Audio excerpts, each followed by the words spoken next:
شبابنا اهلا بيكم على الهواء مباشره في برنامجكم شباب على الهواء. باكد كل مره يهمنا تكونوا معانا على تليفون البرنامج رقم 25755 رقم التليفون مره ثانيه 25755 ضيف النهارده برازيلي، مش الجنسيه برازيلي، هو جنسيته مصري لكن شخصيته برازيلي. الشخصيه اللي بيقدمها في مسلسل من المسلسلات المتميزه جدا في ايد امينه. عايز اقول لكم ان ملامحه المصريه الاصيله بتقول انه ممثل ما شاء الله، الله اكبر، ممثل جامد جدا.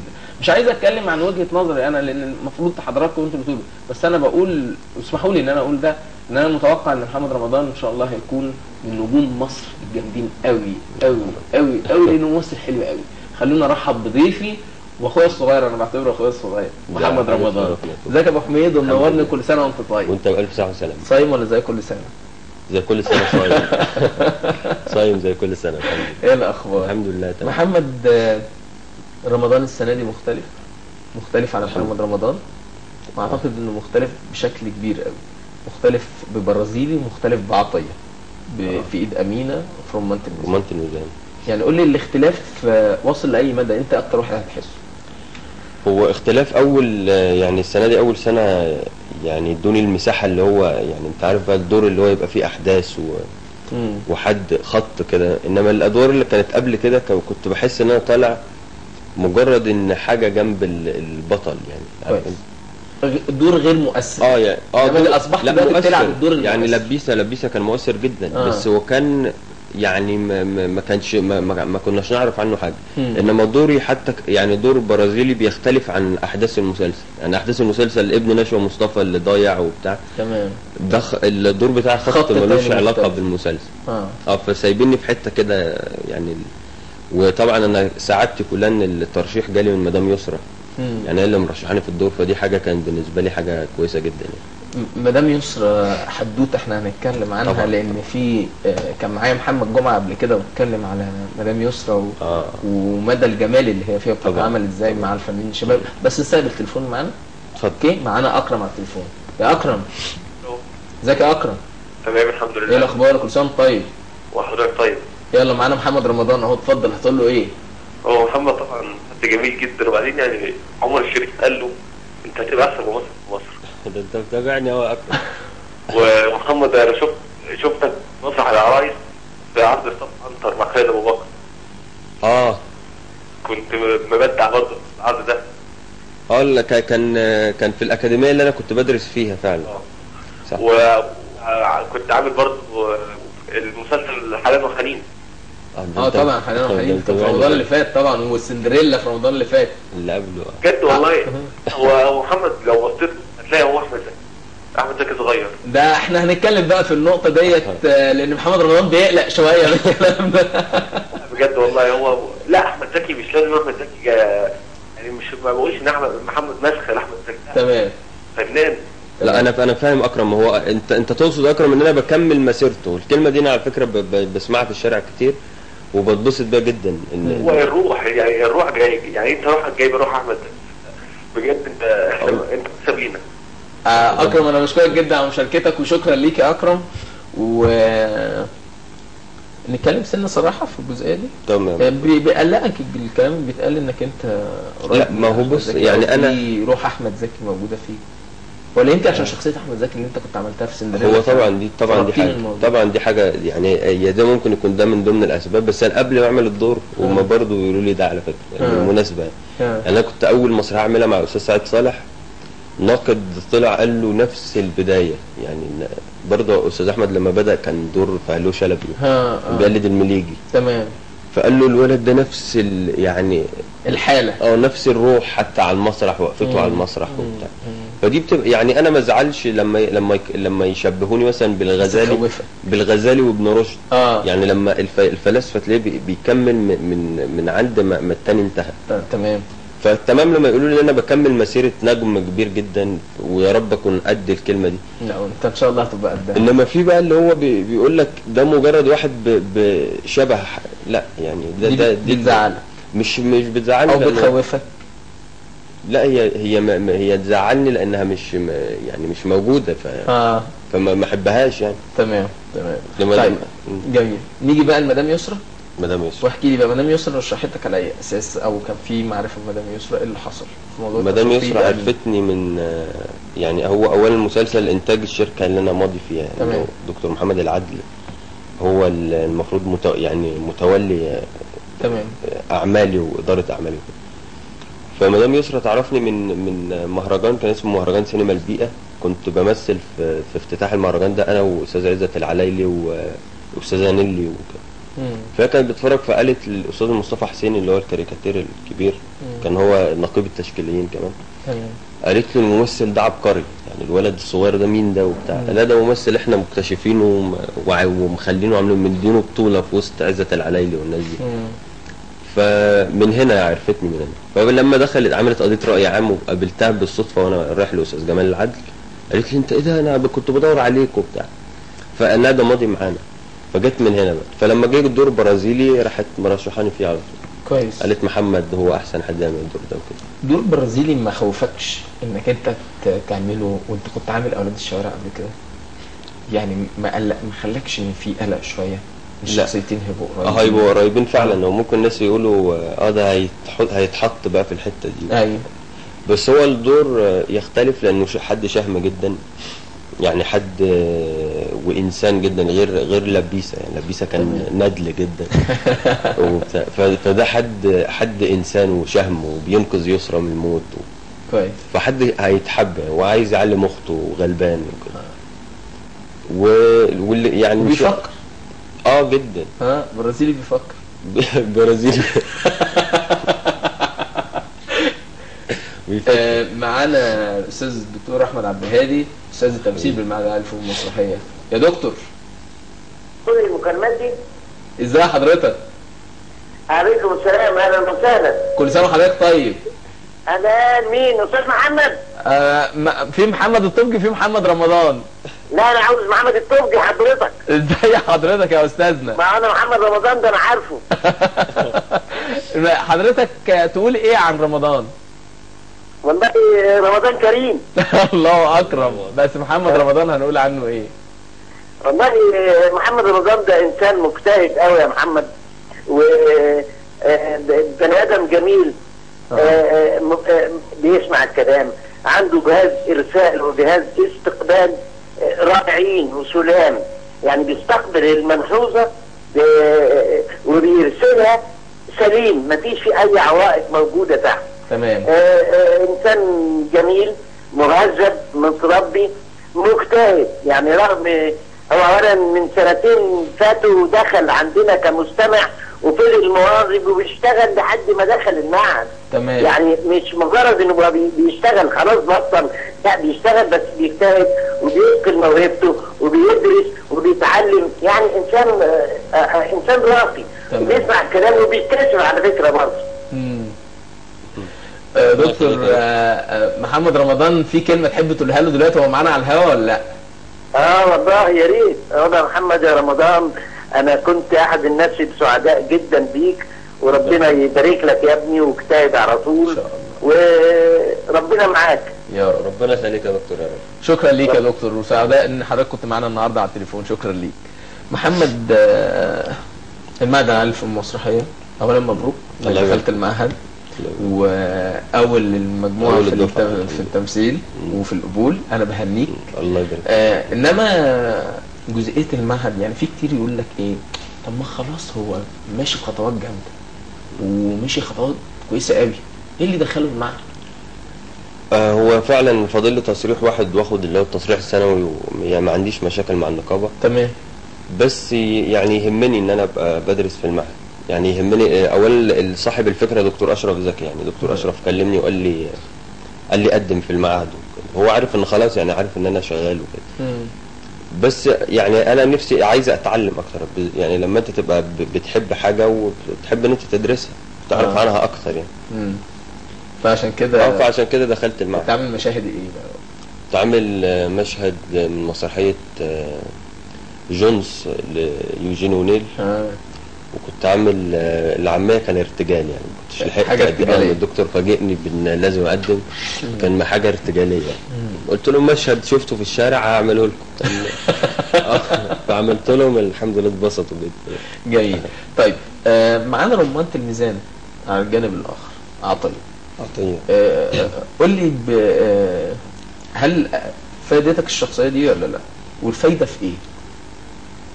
هي شخصيه حلوه برضه، يعني شخصيه حد، يعني حد شايل مسؤوليه ابوه وشايل مسؤوليه اخته اللي هي المفروض دينا الرقاصه يعني وابوه اللي المفروض اتحبس وكده، بس فشخصيه حلوه يعني.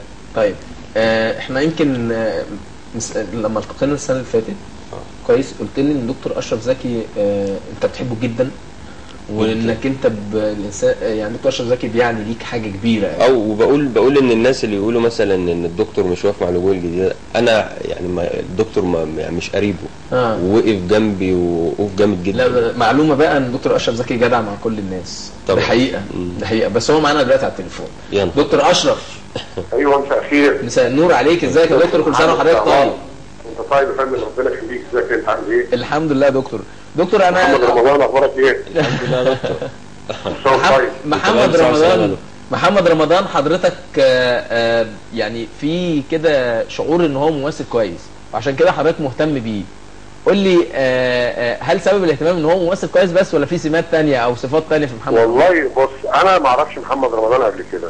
تمام. هو شاب كده جه لقيته بيتعرف عليا وقال لي انا عايز امثل، وانا يعني عرفني بنفسه. تمام. انا كان الاستاذ سمير عصفوري بيعمل عندنا تجربه كده، قلت له طب روح للاستاذ سمير عصفوري. فالاستاذ سمير عصفوري كلمني قال لي ان الولد ده كويس. هو بدا يتردد عليا من شيء لاخر، وانا بدا انطباعي عنه يبقى كويس. وبعدين بيبان احساسي ان واحد حابب وبيجتهد وبيبذل مجهود. وبعدين يعني بدا يشارك في بعض الاعمال، منهم عمل دور احمد زكي في سندريلا في الاخير. المهم جه قابلني قريب، وانا يعني انطباعي جوايا ان هو ممثل كويس. فقال لي انا دلوقتي معروض عليا شغل، عايز اخد رايك في بعض الاعمال وبتاع. قلت له يا محمد قدم في المعهد. قال لي اللي تقول لي عليه انا هعمله. قلت له قدم في المعهد، لان المعهد هو الطريق الشرعي، وهو اللي هيعلمك وهو اللي هيثقل موهبتك. تمام. قال لي حاضر. وفعلا بالفعل راح تقدم للمعهد، والنتيجه طلع الاول على كل المتقدمين. تمام. فالحقيقه ده دليل، يعني النموذج اللي حاصل ده دليل يعني بيؤكد حاجه، ان الفن في اصل احنا لا نعرف بعض قبل كده ولا في صدق تعامل. احنا ده شاب جه النقابه، احنا قابلناه، حسينا ان جواه شيء وقفنا معاه. لما قلت له قدم في المعهد، الراجل جري قدم في المعهد ونجح وطلع الاول. اذا هذا الرجل نموذج لاي شاب يعني يرى ان عنده موهبه ويرى ان عنده طموح، انه يمشي بنفس الطريق اللي مشي عليه محمد رمضان. لا ما انا معروض عليا بطولات ولا معروض عليا افلام، لا انا اخش وابقى طالب واتعلم من جديد واتمرن، وكان كويس قوي. والشهاده اللي خدها من الاساتذه الكبار اللي كانوا بيمتحنوه ان هم ينجحوه يطلعوه الاول، اعتقد دي محطه مهمه جدا في حياتي. جدا والله يا دكتور، وانا سعادتي يعني اكبر من اي بطوله والله ان انا ادخل المعهد. ونصيحه حضرتك يعني ده الوفاء، واحنا يعني متوقعين لك يعني مستقبل كبير يا محمد. ربنا يخليك. ربنا يخلي حضرتك. دكتور اشرف زكي الاستاذ المعهد العالي للفنون المسرحيه ونقيب الممثلين، انا بشكر حضرتك جدا في وجودك النهارده على الهواء. شكرا ليك يا دكتور. عايز بقى اتكلم في حاجه. اتفضل. واسمح لي ان انا اتكلم فيها. ماما ست الكل، قول لي تاثيرها عليك ايه يا محمد؟ يعني انا عايز اقول ان انا بس يعني انا والدتي اثبتت لي فعلا المقوله اللي هي وراء كل رجل عظيم امراه. طبعا مش بقول ان انا عظيم يعني، بس انا لو انا كويس فده منها يعني. انا دي حاجه انا واثق منها. اكتر واحده وقفت جنبي ووقفت بالذات في الموهبه. يعني انا كتير صحابي كانوا بيعملوا ده من وراء اهلهم، يعني تلاقيه بيروح مقابلات ويروح. وكان في صحابي كانوا بييأسوا، انا كنت كنت بيأس، وهي كانت اللي بتقف جنبي تقول لي انت هتبقى.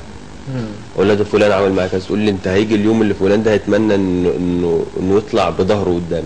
تمام. ووقفها جنبي ودعاها ورضاها. يعني في كلام الشعارات اللي هو يقول لك دعاء الوالدين، انا فعلا ده حقيقي. يعني انا بجد ان دعاء الوالدين ده فعلا بيفرق في حياه البني ادم. ده كلام بجد واقعي، يعني مش شعارات زي ما الناس بتقول. وربنا يخليها لي. ربنا يخليها لك يا رب. ربنا يخليك. تساب التليفون معانا، عايزك تساب التليفون معانا حسام وقول الو. الو، ازيك يا محمد؟ الحمد لله. كل سنه وانت طيب. وانت بألف صحة وسلامة. الله يخليك يا محمد. محمد كنت عايز اسالك سؤالين. اتفضل. السؤال الاول، عايزك توصف لي احساسك في اول مشهد تقف فيه قدام الكاميرا، يعني كان ايه احساسك جواك، كان ايه؟ دي حاجه. تمام. تاني حاجه عايز اعرف اخبارك ايه في السينما بقى، يعني في حاجه جايه. وتالت حاجه بقى هطلبك يعني طلب، انا مش عايزك تقلد بس تتقمص حته جزء صغير كده من احمد زكي، مش تقلد، تتقمص بس ما ترفضش. حسام انا بشكرك جدا على مشاركتك وشكرا ليك ويمكن جزئيه بس احنا مش عايزين ندخل في حاجات تانية يعني خلينا نرد على السؤالين بس احسن افضل يعني. اولا احساسك في اول مشهد امام الكاميرا كان فين وفي انهي مسلسل وفي انهي عمل؟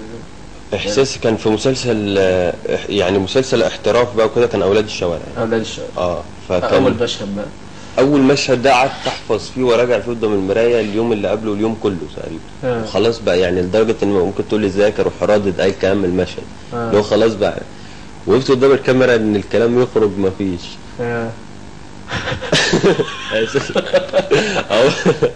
حاسس انا بالاحساس. وكمان ان كان في كمان ناس في الكاست الاخراج يعني كانوا معترضين عليا وكده. فمش قلنا لكم شوفوا هو مش عارف يتكلم اهو بتاع.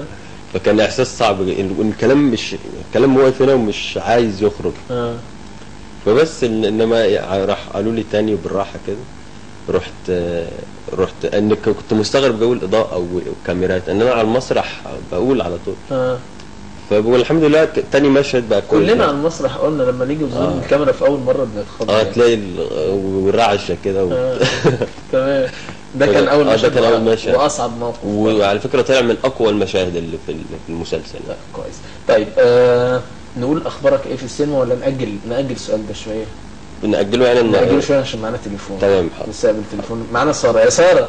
السلام عليكم. وعليكم السلام. ازيك يا محمد؟ اخبارك ايه؟ الحمد لله. كل سنه وانت طيبه. وانت طيب يا رمضان كريم والعيد قرب وكل سنه وكلنا طيبين. يا رب يا رب يعودوا علينا بالخير يا رب. يا رب. معانا محمد رمضان. ممكن اكلمه؟ اتفضلي معاكي. انا عايزه اقول لك ان انت بجد فنان. انا استمتعت بيك في ايد امينه. وبجد حاساك ان انت بتمثل يعني مش حاسه ان انت غير الشخصيه دي. حسيت ان انت فعلا برازيلي. وانت مش شبه الاستاذ احمد زكي ولا اي حاجه. طبعا احنا كلنا نتمنى ان احنا نعمل حاجه من عنده. طبعا. بس لا انا شايفاك مختلف جدا من وجهه نظري يعني. ربنا يخليك. شايفاك مختلف وشايفاك هتبقى حاجه بجد. وافتكر كلامي. ان شاء الله باذن الله. ان شاء الله باذن الله. ساره بشكرك جدا على المشاركه. ربنا يخليك. كل سنه وانت طيب. وانت طيب. شكرا ليك يا ساره. شكرا ليك. مش انت بس لوحدك يا ساره المتوقع ان هو هيبقى نجم كبير يعني. انك انت تستحق ده يا محمد. ربنا يخليك. كويس وانسان كويس. ربنا يخليك بجد. انت عشان بتحبني بس شايف. لا انا بجد بقول هو فرق بيننا وبين بعض كام سنه كده بس بقول انك انت اخويا الصغير بجد يعني. والله العظيم وانا والله ربنا اللي يعني. محمد لما نيجي نتكلم على الوقوف بقى قدام يسرا كويس. هل ده يعني عمل لك قلق ولا خلاص الخبرات السابقه بقى؟ لا انا هقول لحضرتك حاجه يعني. حضرتك بقول صحاب بقى وبتاع. لا انا هقول لك حاجه هي غريبه جدا فيا. يعني لو هي يعني ممكن لو انا بمثل مثلا قدام حد ممثل مش كبير قوي يعني ممكن تلاقيني شويه مش مقلق.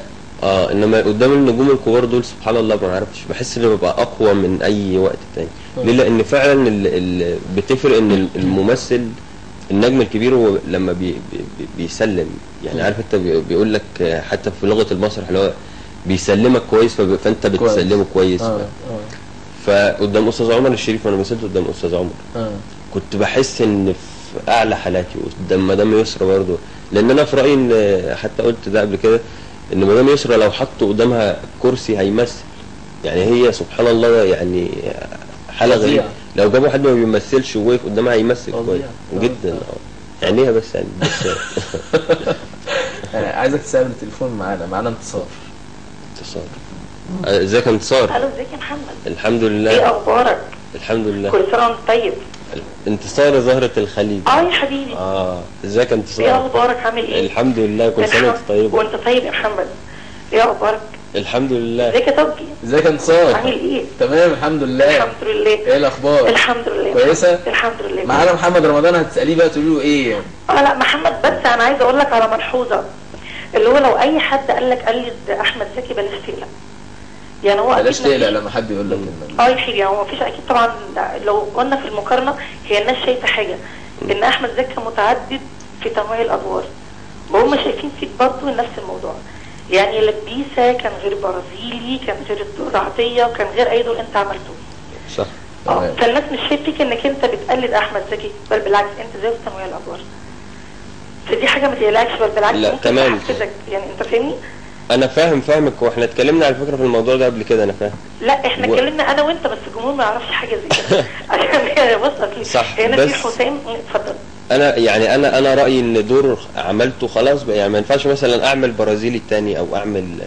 طبعا استاذ احمد زكي بس عشان اصله شخصيه يعني سريه جدا، انا لو قلدته هتاثر فعلا بيه، فبحاول ان انا ابعد لانه حد فعلا تقيل. لو اي حد هيتمنى انه يفضل ماسك فيه، فعشان كده ده السبب اللي بيخليني ما بحاولش اعمله تاني او لا انا ما بقولش اقلد احمد زكي خالص. على فكره احمد زكي خالص دي مرحله انت عملتها وانت هنا منها. انا قصدي انك انت ممكن بقى زي ما قلت ممكن تكمل مسيره احمد زكي ان شاء الله. هو ده اللي بقى. يا رب يا رب بالظبط. فدي حاجه ما تضايقش، انا عارفه كويس بس الناس ممكن ما تكونش عارفه الحته دي فيك. تمام. وكل سنه وانت طيب. وانت طيب يا انتصار، شكرا ليك. ماشي يا حبيبي، مع شكرا ليك. انت قلت لي انك انت كنت جاي تقلد الممثلين، تقلد الناس، مدرسين عفوا المدرسين، تقلد كاركترات شفتها. كويس. مين ممكن تقلده لنا دلوقتي؟ كاركتر شفته؟ لا حد قريبك؟ انا مش يعني هو اللي ممكن يعمل حاجه في اللي هو فيقلد ده المونولوجيست. لا ما انت بعيد، بس انت في شخصيه مثلا بتبقى يعني مثلا النجم نور الشريف قال لك ايه؟ قال لك انا لما بمشي في الشارع واشوف كاركتر معين اكتبه او اوصفه في ورقه واخليه عندي، ولغايه ما ارجع ممكن استرجع. ليه اكتب وفي حاجه وانت عارفها وانا عارف، يعني انت دارس مسرح برضه، وانا يعني انا عارفها من خلال خبره، من خلال الدكاتره اللي اتعاملت معاهم. في حاجه اسمها المخزون عند الممثل، الذاكره الانفعاليه. فده مش محتاج ان انا اي حاجه اشوفها اكتبها او بتاع. تمام. انا بشوف احفظ، بس مش شرط اللي اشوفه اعمله بالظبط. يعني وبعدين في مثلا ممثل يقول لك انا بجيب كاركتر من الشارع، فيروح يجيب واحد رخم وهو فعلا يعني هو ما بيكذبش، هو فعلا جاب كاركتر بجد من الشارع بس هو رخم، يعني واحد فعلا مش عاجبه يعني. فازاي تاخد الكاركتر وتضيف من عندك؟ يعني مثلا ممكن اعمل حركه حواجب واحد انا شفته غير ومشيت واحد تاني واجمع كده، يعني اعمل بني ادم كوكتيل كده ايد واحد. نستقبل التليفون. معانا مين يا نساء؟ يا آية. ايوه. ازيك يا آية؟ ازيك يا محمد؟ اخبارك ايه؟ الحمد لله كويس. كل سنه وانت طيبه. انت طيب. محمد رمضان معاكي. الو ازيك؟ ازيك يا برازيلي؟ الحمد لله. ازيك يا آية؟ انت عامل ايه؟ الحمد لله. على فكره احنا بنحبك قوي في ايد امينه. ربنا يخليك يا آية يا رب. او دورك متميز يا رب، واللي جاي ان شاء الله يعني هيعجبك اكتر كمان الحلقات اللي جايه. اخر اعمالك ايه؟ هقول اخر اعمالك هنخليه سؤال ليك يا آية. والسينما؟ ما هنرد، ما احنا اجلنا السؤال ده شويه، بس هنرد بقى دلوقتي. شكرا ليك يا آية، شكرا ليك. خلينا نتكلم عن السينما. تمام. وانا عارف انك دلوقتي بتقرا او بتعمل بروفات بالظبط ترابيزه زي ما انت قلت لي. صح. كويس. احكي لي بقى. هو الحمد لله اولا يعني دكتور محمد العدل هو اللي بيدير لي حياتي، يعني هو انا بعتبره ولي امري في الوسط الفني. ما شاء الله. هو كان صاحب قرار ان انا ما اعملش فيديو بقى، يعني الفتره اللي بعد مدام يسرا. يعني مسك الختام كده، الواحد يبقى فاكر اخر حاجه عاملها يسرا. تمام. فان شاء الله في فيلم بعد العيد على طول اسمه احكي شهرزاد، بطوله الاستاذه منى زكي والاستاذ شريف منير والاستاذ محمود حميده. ما شاء الله. عامل في دور هيعجبك جدا يعني باذن الله. الاستاذ يسري نصر الله، وتاليف الاستاذ وحيد حامد، وانتاج شركه الاستاذ كامل ابو علي. وفي بعده اول بطوله اولى ليا مع شركه العدل جروب، دكتور محمد، انتاج دكتور محمد واخراج كريم العدل. تمام. ما شاء الله. وده بطوله اولى ليا يعني. ما شاء الله. ومعانا ناس يعني معانا ضيوف شرف كبار جدا، بس عشان لسه ما مضوش فمش هينفع اقول اسامي. ما شاء الله. وفي بعده في شهر 2 فيلم انتاج افلام مصر العالميه ببطوله اولى برضه. ما شاء الله. تاليف الاستاذ ناصر عبد الرحمن، اخراج الاستاذ عاطف حتات. ما شاء الله. فالسينما بقى يعني نركز بقى الفتره الجايه. طيب هل السينما شايفها ممكن تأثر على الدراسة شوية في المعهد، أو المعهد يأثر على السينما؟ الموضوع ده ما شغلكش وما فكرش، مع إن المعهد فيه حضور وغياب يعني؟ والله هو شغلني، وكلمت دكتور أشرف ويعني قلت له دكتور، طب هو دكتور أولا يعني أنا واثق إن عمره ما يعطلني في شغل يعني. تمام. بل بالعكس أنا بحس إن هو بيسيستم لنا كناس طلبة معهد وكنقابيين وككده، بيسيستم لنا حياتنا يعني، اللي هو لو في عندي مشكله مع منتج يحلها، لو في مشكله مع مخرج يصالحنا. ما شاء الله. فهو مش معطلنا يعني الناس اللي هو يقول بقى ده في المعهد فيدرس بقى. فهو قال لي بس ادخل وهنتكلم في الموضوع. كويس. فان شاء الله مش هيحصل باذن الله. يعني احنا السينما ماشيين باذن الله. الحمد لله. باذن الله ان شاء الله. تمام. كويس. بس يا رب ان انت عارف السينما الاستجابه الناس. يا رب. لا يعني هيحصل. يا رب هيحصل ان شاء الله، لانك انت ممثل كويس، ده بجد مش كلام احنا بنقوله كده لبعضينا او عشان احنا اصحاب ولا حاجه. انت ممثل كويس والناس كلها بتتكلم عنك انك ممثل كويس. ربنا يخليك. فانت لازم يعني تاخد حقك، وان شاء الله الناس حاسه بده. طب انا بقى الحاجه اللي شاغلاني ردود الافعال المعارضه لمحمد رمضان، انت جاهز لها ازاي؟ لانك هتلاقي في ناس حابينها وفي ناس مش حابينها. ده لازم يبقى في. بصراحه تتعامل مع الموقف ازاي؟ هل هترد بقى في الصحافه زي ما هيكتبوا، ولا هتكبر دماغك، ولا هتمشي في طريقك؟ ايه اللي هيحصل؟ لا انا هرد طبعا. الصحافه يعني انا في رايي ان الصحافه والنقاد دول ضمير الممثل. كويس. هم الضمير يعني. مثلا لو انا اعمل فيلم بيسموه يعني فيلم مثلا ملوش رساله، والناقد ده بيبقى ضميري على فكره.